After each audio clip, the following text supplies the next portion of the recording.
فين العذاب؟ احنا قتلناها اهو. نزل صخره من السماء على التسعه موتتهم في مكانهم. في الوقت ده ما قدروش ينكروا وفضلوا مستنيين عذابهم.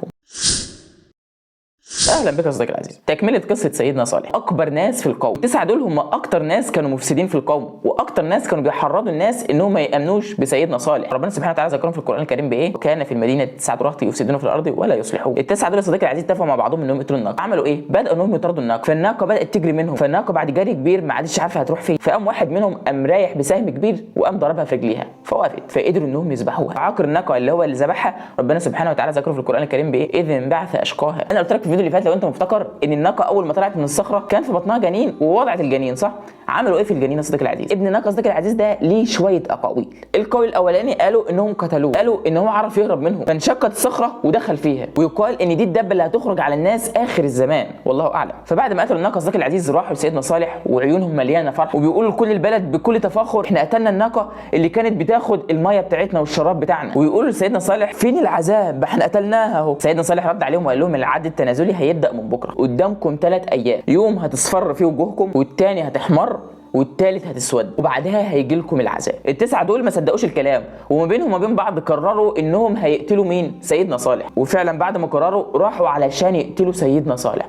وهنا كانت الصدمه. انا حاسك لسه ما ضغطتش اللايك، اديني اللايك يا صديقي العزيز دلوقتي، ولو انت اول مره تسمعني اديني اشتراك، ولو انت بتحب محمد صديقي العزيز وانا حاسس كده من نسخ الفيديو ابعت له لغيرك لعل غيرك يستفيد. ايه اللي حصل؟ وهم رايحين علشان يقتلوا سيدنا صالح وهو واهله، هم ماشيين في الطريق كده صديقي العزيز يقال ان نزل صخره من السماء على التسعه موتتهم في مكانهم، او يقال ان الصخره الضخمه الكبيره جدا جت من الجبال ونزلت عليهم موتتهم التسعه في نفس الوقت. خلاص كده ده العذاب. امال ايه؟ هيصفر وجوههم وبعد كده هتحمر وبعد كده هتسود، تصفر وتحمر وتسود لبقيه القوم. ليه؟ علشان هم كانوا موافقينهم وكانوا اصلا بيشجعوا التسعه دول انهم يعملوا كده. ما تفكرش انهم كانوا غلابه، ابدا ما كانوش غلابه. ثاني يوم بدات الوجوه كلها تصفر. في الوقت ده حد فيهم رجع؟ لا، ده عنده اكتر وعملوا نفسهم انهم مش واخدين بالهم ان وجوههم بدات تصفر. يخلص اليوم ويجي اليوم التالي فالوجوه تبقى حمراء، لكن يفضلوا في الانكار ومقتنعين ان مفيش حاجه هتحصل. لكن لما وجوههم اسودت في يوم السبت في الوقت ده ما قدروش ينكروا وفضلوا مستنيين عذابهم. خافوا وارتبكوا وافتكروا اللي حصل للتسعه. سيدنا صالح في الوقت ده قال لهم انا حذرتكم يا قوم لقد ابلغتكم رساله ربي ونصحت لكم ولكن لا تحبون الناصحين. كيفيه العذاب كانت عامله ازاي؟ ركز معايا. ربنا سبحانه وتعالى بعت لهم صرخه كبيره جدا من السماء ورجفه كبيره جدا من تحتهم فماتوا في نفس الوقت. ايه الصيحه دي؟ فكان انا هعديها كده هفسرها لك. الصيحه دي عباره عن اصوات رعد شديده جدا بتخترق القلوب على طول، حاجه ما ينفعش نتخيلها. كأن كل الاصوات المرعبه اللي انت تسمعها في حياتك كلها متجمعه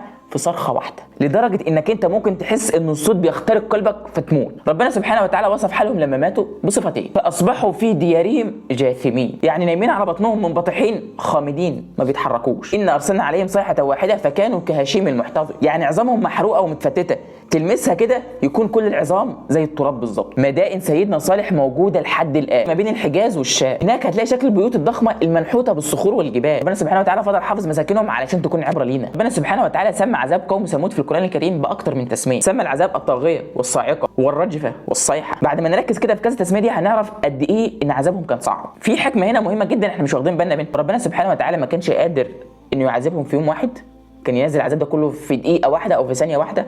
قادر طبعا. ليه ربنا سبحانه وتعالى قسمهم على 3 ايام؟ وقبل كده لو تفتكر في قوم سيدنا عاد العذاب بتاعهم جه قد ايه؟ على 7 ايام و8 ليالي. فاكر ولا مش فاكر؟ ربنا سبحانه وتعالى عمل كده عشان يخلي جوه قلوبهم الرعب والخوف، علشان يذوقوا العذاب المعنوي، وعلشان ايضا يحسوا بقد ايه هم عملوا حاجات وحشه، حاجات وحشه تجذبهم وتغنهم، وقد ايه هم كانوا موافقين انهم عايزين كلهم يتجمعوا ويقتلوا الناقه. وبس كده صديقي العزيز، كده نكون وصلنا لنهايه قصه سيدنا صالح. اتمنى في نهايه الفيديو صديقي العزيز ان يكون الفيديو عجبك. كل اللي انا محتاجه منك في نهايه الفيديو صديقي العزيز اولا انك تعمل لايك والاشتراك في الحاجات الحلوه دول، ما تنسانيش من دعمك من كل قلبك صديقي العزيز. وبس بقى كده صديقي العزيز، شكرا.